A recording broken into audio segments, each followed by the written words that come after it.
What's up, everyone? Welcome to Zetro's Toxic Vault, and I am so pleased to have one of my good friends in the vault today. I've known this guy for so many years. If you've been around the heavy metal scene in the Bay Area, you've run across this man. He's worked for the video company Reality Check for God. We're going to find out how many years, but so many. I'm talking about the notorious Mr. Danny Shipman. How are you? Danny, and it's so weird you interviewing me because I've interviewed you so many times. Yeah, I know. Now you're on my show. Now you're at my... Since 1987, I've been doing interviews with you. Hey, was the spider good to you on your way down? Oh, you mean Red Rum? Yeah. Was that the old mascot of a hockey team we used to have out here in the Bay Area? He's about the size of that, but yeah, Red Rum, the new name of the Red Rum. So, hey, man. How many years has it been, Reality Check? Well, I've been doing Reality Check TV for 26 years. 26. And the show's been around since 1991, created by the mighty Huge. Go ahead and mention everybody. Mr. Hugh Kinneberg. And then I've got my co-hosts Ace Anise and Dragon Dave, and the four of us have been working on this thing, interviewing a lot of pop culture celebrities, rock stars, and adult film stars. I love that. You've interviewed everything. I mean, you go all over the map, kind of like what I like to do here. I'm bringing everything in, interviews from, the Bay Area people, anybody, if you do something quirky, or weird. It's just, I'm all over the map with this show. I try to stay in the pocket of pretty much horror and metal because, I know you're a big fan of that as well. Yeah, we've had a lot of horror icons too. Elvira, and I've had Bob Wilkins of Creature Features, and he's still alive. Yeah, I know you've gotten really everybody. And talk about that. Talk about some of your favorite stuff that you've done. Well, my most famous interview was with a boss from Immortal. That was our first interview to do over 1 million views on YouTube, and it still gets comments every day. And it wasn't one of my favorites, but for some reason people really like it because he was such a funny guy, and I didn't expect him to be so funny because he's Mr. Norwegian black metal. I thought he was going to be all trying to be Mr. Evil and stuff, but he was actually a big goof off, and I like it when my interview subjects are funny and goof off because we're fun, goofy guys. Well, the thing is, I mean, come on, everybody knows that if you're in music or if you're in television or whatever, you're playing a character. This isn't, I don't think too many people really truly live their lives like that. And I think that's the good part of it. I want to see that side of people as well. And we're all goofy, funny guys. I don't want nobody to get too serious, with me. You know how that is. Yeah. Well, some of my favorites, like The Great Cat, she was outrageous, and Dark Funeral. They went off and tore Christianity apart in that interview. That was some of my faves, and I just like featuring bands that don't get a lot of coverage that should. I took it upon myself to interview bands I want to see get interviewed. Well, I'm actually doing that here on the Vault. I'm taking all of the Bay Area musicians from like every thrash band, and I'm talking to them in depth, not just like a magazine interview. I'm asking them from the beginning to end, and I'm having fun with that, So that's kind of why I wanted you to come in. I wanted you to talk about Reality Check and, like your process and what you guys do and how you've been getting it together. And where do we see Reality Check? I mean, I know there's YouTube now. Obviously. Well, YouTube's the best place for out there because we are on local public access in the San Francisco Bay Area, cable channel 29, Saturday nights Which at you've been forever, right? Yeah, forever. But thanks to the internet, that's pretty much where we're known. But that's the only place you could catch you, because I remember back in the days doing so many interviews with you, but I never really necessarily saw them because I lived out in Dublin. I didn't live out in San Francisco. If you didn't get that channel, you couldn't see it. You had to live in San Francisco to get the channel we're on, which we're still on that channel because why not? It's there.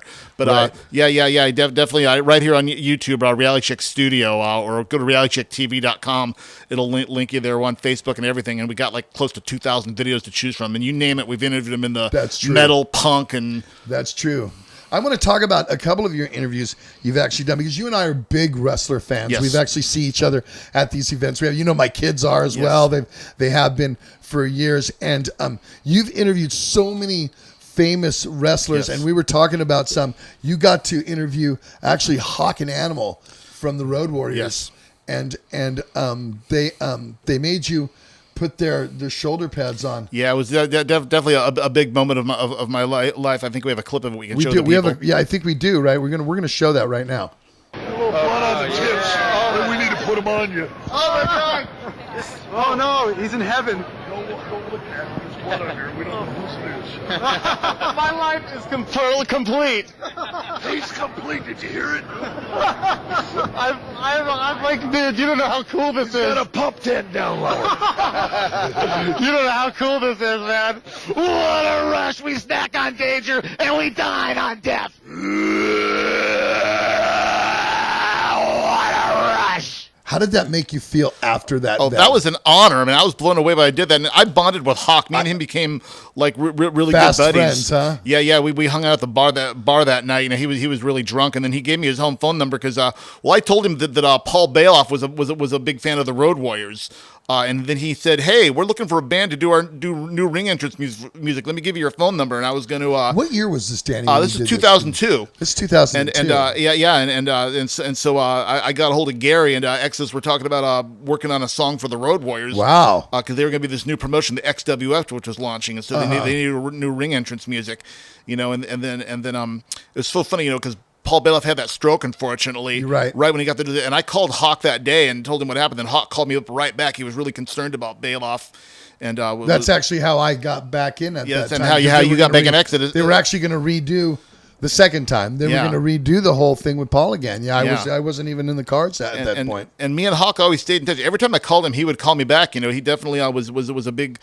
He just Florida guy, right? Yeah, and he's just that guy. Like when Hawk, if he's a guy, if he liked you, he's like always there for you, and he was like always volunteering to be there for me anytime he needed me. You know, and then unfortunately he died. But a lot of our favorite wrestlers, Danny. Yeah. Seems like if you're in that industry, even more so than rock and roll.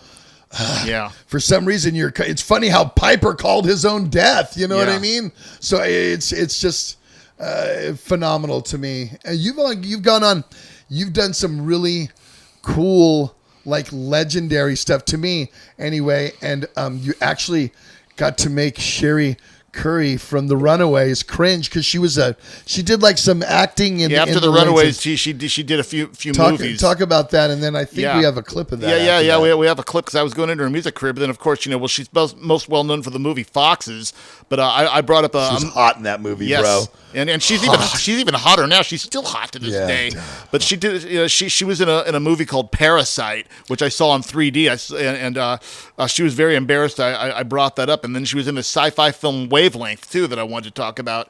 And I think we talked about in this clip that we're going to show you here. And she was very embarrassed when I brought up this movie. Let's take a look at these two things that they talked about. But also, you've done a lot of movies. You know, the most famous being Foxes. But some trivia: you actually were in the movie Spinal Tap. Yes. A lot of what I did ended up on the cutting room floor, though. But the DVD, you're definitely seen in the extras of the DVD. But you were in the TV commercial. I think the Heavy Metal Memories TV commercial with Blackie Lawless. That's right. Yeah. Yeah. That was very funny. And I saw the movie Parasite in 3D. It's always like, how much can I take? Hey, I was stoked. I like that movie up to the... The movie that Demi Moore swears she didn't do, right? Yeah. Was she in that too? Huh? Was she in that? She starred in it. Okay. I don't remember. I just remember you being in it. And then after the part you died, I kind of lost interest in it after that. Yeah. Yeah. That's partway through the movie. She's got like the Janet Leigh syndrome here, you know. And you play a biker chick in that movie, kind of typecasting you for the bad girl image. Oh, yeah, for sure. You're a bad girl. Yeah. And I remember seeing Wavelength on like HBO. Saw that a few times. Mm-hmm. Yeah. I was really surprised. Oh, that's her. You know. Wow. Yeah. She wasn't too happy about it. It was an awkward moment. Wow. Everybody was what? laughing. I think because of the Runaway thing was kind of hot at the time. She thinks you're going to bombard her with questions about the movie and the Runaways and stuff like that, and you come out of nowhere with the B movie, which I would have done the same thing. The first thing I would have said, so on Foxes, you know what I mean? You know, and because I think Scott Baio was like her, wasn't that her boyfriend in the movie or something? It's been a long time since I've seen that one. I've seen it, watched it a few times. We were that age group, you know what I mean? So it looked like that, and I was. I loved the Runaways, so I knew who she was, so that's kind of interesting. Anything else kind of like that, close to? Yeah, well, I've had a lot of interviews that sometimes it gets a little awkward. I mean, so many people are different. You know, one of my more infamous interviews, which unfortunately I had to take down, was my dysfunctional interview with Doyle from the Misfits. Talk about that. Yeah, that guy can't say more than 2 words in a sentence. I mean, he had this new band he was doing at the time called Gorgeous Frankenstein with the chick Gorgeous George that used to be in WCW, was Macho Man's old squeeze. Yeah, and Doyle stole her, and they were a married couple at the time, and she was his go-go dancer. Anyway, so I'm sitting there asking Doyle, so how's Gorgeous Frankenstein different from the Misfits? And he shrugs his shoulders. That's how he answered my question. You know, I'm all, what's it like? And he says, gotta hear it. And then I'm like, well, and then plus he'd been working with Glenn Danzig again. You know, he'd been making appearances at Danzig shows. I go, when was this, Danny? When was this interview? Can you remember? No, I don't. It was probably might have been 7 or 8 years ago. And I said I thought you and Danzig were having a feud. He's like, no. I'm all, well, how'd you patch things up? Called me. You know. Well, the thing is and Rancid's, the Misfits are coming around. Yeah, with Rancid. With Rancid, that's probably why I said that. Yeah, and playing big places too. Yeah. I mean, arenas this time around. So the interesting part is there. Now, you've had the misfortune of having a rock star berate you, and you were one of the filming guys at obviously Reality Check was at Chuck Billy's Thrash of the Titans. Yeah, we're the only video crew that was allowed to cover Thrash of the Titans. I want to thank Chuck Billy for that. A monumental event. But yeah, I had an incident with Billy Milano backstage. Him and Frank Bello from Anthrax. I mean, he just came in and just started bagging on me, calling me Stuttering John, and start because you stuttering motherfucker and blah blah blah. Let's look at that, and then I'm going to let you comment after. Yeah. What's up, Stuttering John? Danny. I'm visiting to Danny. Yeah, you're Stuttering John, dude. Hi, my name is Stuttering John, and you're watching Reality Check. Hey, who let this guy in here, man? What's he doing here? Yes, exactly. Yeah, when I first interviewed Frank, that's the first thing he brought up. I don't like my brand. I like Picasso. You fucking stuttering motherfucker. I'm sorry, I can't help it. Stick 'em off. Stick 'em off. I can't help it. Yeah, that gets smacked in the head once in a while, you know? What is this video for? Reality Check TV, man. Good. Reality check your ass out of the fucking room. Okay. See you later, fucking mumbles. I'm out of here. Hey, Picasso. Get the fuck. Well, So he was pretty brutal. And then he Double he was kicking me out of the dressing room, but he kept on going, so I kept filming. Then he yanked the camera out of my hand and put it in his mouth. I thought he was going to break the camera. Frank Bellows tried to calm him down, and that got me out of the dressing room. Interesting. So, I mean, is that common that you'll be interviewing somebody and they'll get very displeased with you, I guess? That rarely happens. Usually people really, really like me, and I become friends with a lot of people I interview. Only a few have been jerks. Like we go back to wrestling, Virgil. I mean, that guy thought he was a A-list celebrity and wanted to get paid to be interviewed. Man-O-War, they were a bunch of divas. So, yeah, talk about some of the people that were not necessarily big anymore, but felt that they acted like that and they came off that way. You got any stories? Yeah, that would be Virgil, the guy. He was. Everybody remembers back in the day, Ted DiBiase, $1 Million Man. Yeah. Virgil was his valet. He was the one always holding the cash. And he's become infamous on the internet. Lonely Virgil, as he's known as now, because he's at these conventions. There's nobody there wanting his autograph. Yeah, Virgil's always. Well, he hasn't been relevant in the longest time, and so to even remember him, you'd have to be our age. Yeah. You know what I mean? I walked up. The guy asked me what my name is and signs a picture and asked me for $20 before I even agreed to buy a picture. But since I wanted to do an interview, okay, I throw him $20 and I said, okay, I'll buy your picture. Then he said he was busy right now. Come back later. And I said, hey, would you like to do an interview with us now? And he goes, well, how much are you going to pay me? I'm all, what? He goes, hey, you think Hulk Hogan's going to give you an interview, man? He says, you want to talk to me? That's why he's Hulk Hogan. You're not. Yeah, exactly. He ain't no Hulk Hogan. He was Ted DiBiase's bitch and the NWO's whipping boy, and he's other than that, and I started naming. I've had the Road Warriors, Diamond Dallas Page, Piper. Well, that's them, man. He thought he was some big. Wow. Were you at a convention? Were you at? Yeah, it was a sports card collector convention. How long ago was that? Danny? Yeah, that was probably about 10 years ago. God, because but now it's got to be even worse because he's just and so I've not been relevant seeing him anymore. at other conventions, and I avoid his table. And I was with a friend once who walked up to his table. He tried to shake her hand, and I blocked. No, don't even shake this guy's hand. Let's go. And I took her over to the Honky Tonk Man's table, who's actually was a good friend of ours. This good guy. Wow. Now talk about some of the good guys, some of the guys that we didn't get clips of, but that you just enjoyed interviewing, and I mean wrestlers, actors, musicians. Who was good? Yeah. Well, Road Warriors and Diamond Dallas Page were good, but one of my personal favorites is the lovely Elise Ridd of the band Amaranth from Sweden. If you're familiar with it, they're an excellent band, and her mom told me I did the best interview anyone's ever done with her. Really? And me and her hit it off and just became good friends. And she says good things about me online. Oh, nice. She calls me her American dad. How cool. Yeah. I've interviewed her twice. And every you're probably old enough to be her American. Yeah, dad. I am old enough to be her. I'm the same age as her dad. That's kind of how that happened. You creepy fucker. Yeah. But we got great, and then I'm rocking the Battle Beast shirt. Battle Beast is another one of my favorites, and they're coming back to the Bay Area with Camelot in October, and Nora's an awesome lady. I'm a big aficionado on all. Yeah, they were at Metal Allegiance this last on 420 in San Francisco. Not Battle Beast. No. Camelot, the girl from Camelot. Yeah. The girl. Her and Logan. Yeah, Logan's the old lady. Yeah. They're in a band called Once Human, who I've done a feature on. I got a thing for all girl and female fronted bands. I'm known as the king of all girl band geeks. Yeah. What about Cicero's new band, Trust the Dead? Oh, yeah. Kayla, she's awesome. He found a good one there, definitely. Yeah. Mm-hmm. I wonder how that young girl feels playing with all those dirty old men. I'm not going to ask that Yeah, question. well, I'm going to ask her that next time I interview her. That's absolutely amazing. Yeah. Being managed by my old roommate Tim Healy. What do you got going? What's coming up, Danny?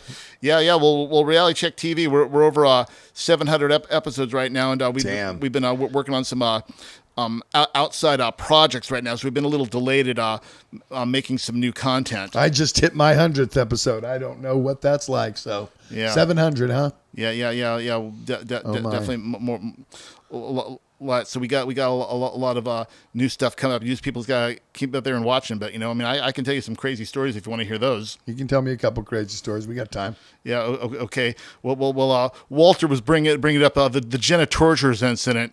Jenna Tortures who do this racy S&M stage show, and they happened to be playing. It was on my birthday. They were playing.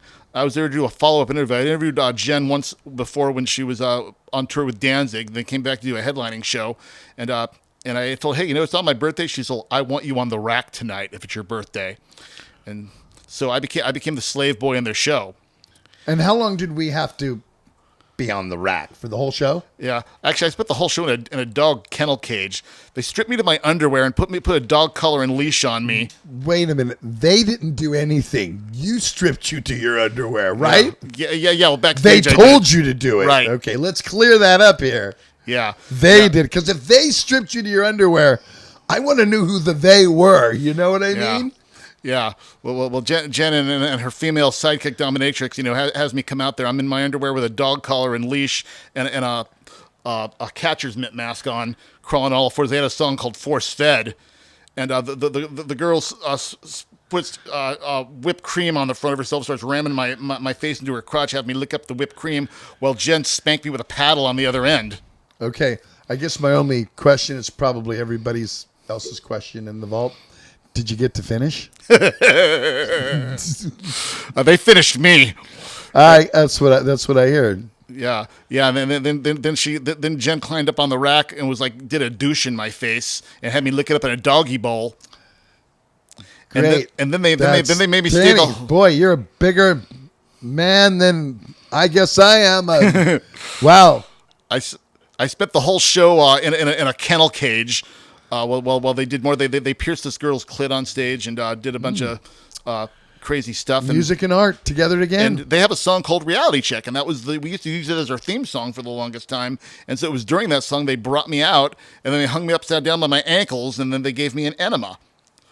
A real enema? Yeah, well, they're squirting water up my ass. It wasn't a real enema, but if anything is going in my ass, it's real. Yeah. Okay, I'm sorry, people, but I have an exit only area back there, and I mean it. Yeah, yeah. No fingers, no nothing goes in. It's Yeah. only shit comes out. Yeah, and then that's when they let me go. You know, Wow. I went backstage and got dressed, and then they were encoring with us cover of Ace of Spades, and I went out and stage dived back into the crowd, and then I see Walter there who's With all that shit on you. Well, no, I cleaned myself up and went backstage. How and then clean did you really get, though? Probably not clean enough. Exactly. That's what I'm getting at, I guess. But I dived back out of the crowd. And I see Walter there with Eric Peterson, who was just laughing his pants off. I'm sure that was quite the enjoyable for I heard those Eric, of us who know you that well. That must have been an evening. I heard Eric laughed all the way home. I probably would have been laughing. I'm laughing now inside for the next 3 days. That is just absolutely amazing. Kirk Hammett was there. I see Kirk Hammett looks at me and goes, "Hey, dude, how's the enema?" Oh, my. Yeah, he has the Bay Area brass there. Yeah, watching him get. Fucked so many people I knew were there. Like, oh, this is gonna be all over town. There's all these gossips. Yeah, that goes without saying. Tom and Gary were like busting my balls about the rumors they heard. See that things spread. They started. Anything else? You got anything that tops that? Yeah, the Impotent Sea Snakes. Another band that does an X-rated racy S&M stage show with girls getting screwed with dildos and sex toys and all kinds of crazy stuff, and all the band members are dressed in drag. But they have this pro dominatrix chick she was naked with big old fake tits with the nipple rings, big old bolts through her nipples. I'm interviewing the band backstage after the show, and I go up to this dominatrix chick who's standing there butt naked, and I start talking to her, and she said she wanted to give it to me with a strap-on up the ass. I go, well, that ain't happening. And then she sticks her tongue in my why? mouth. You like the water thing was okay before. But let's just take it to the next level, Danny. Come on. Yeah, I mean, but little water, dildo, what's the difference, bruh? Yeah, she would do that, but she's, come on, baby, let's play. Then she sticks her tongue in my mouth, and we start making out on camera. I'm all. This is going good. Then she stands up. She makes me get on my knees and says, I was afraid to ask about the juicy parts, but then I'm going to be. Can we have the juicy parts? Yeah. Oh yeah, we'll get to that. Anyways, she forces me on my knees and rams my face into her crotch and says, "Lick." And I start licking her pussy right there on camera, which we can't show on YouTube. We can't show that part, but. All of you at home, just use your imagination. Yeah. And she says, "Faster, faster! You don't have enough batteries in that tongue." And I'm like, "Oh my." Yeah. And then she had me spank her. So I'm spanking her, and she's butt naked, and then this other girl that was in the stage show her. I'm not even done with her yet. Okay. Wait a minute, we got to start. I got questions with her. Did she finish in your mouth? No. No. She didn't, and I was kind of afraid because I don't know what the hell else has been in that pussy. Because after what I saw her doing on stage, let alone night, the mouth you were kissing. I don't want to. I don't know if I should be putting my tongue in here at all. But you stuck your tongue in her mouth, which probably dirtier than her pussy. I mean, think about it. Yeah. Oh my. Yeah, but then this other girl says, "No, we need to spank you," and they pulled my pants and shorts down. They pulled your pants and shorts down? Yeah, and then actually this one dude in the band started winding up with a big flogger and just crack. Oh, yeah, I didn't even see that coming. That made me jump out of my skin. And then both those girls went to town spanking my bare ass. Oh my. Yeah. Okay, well, wow.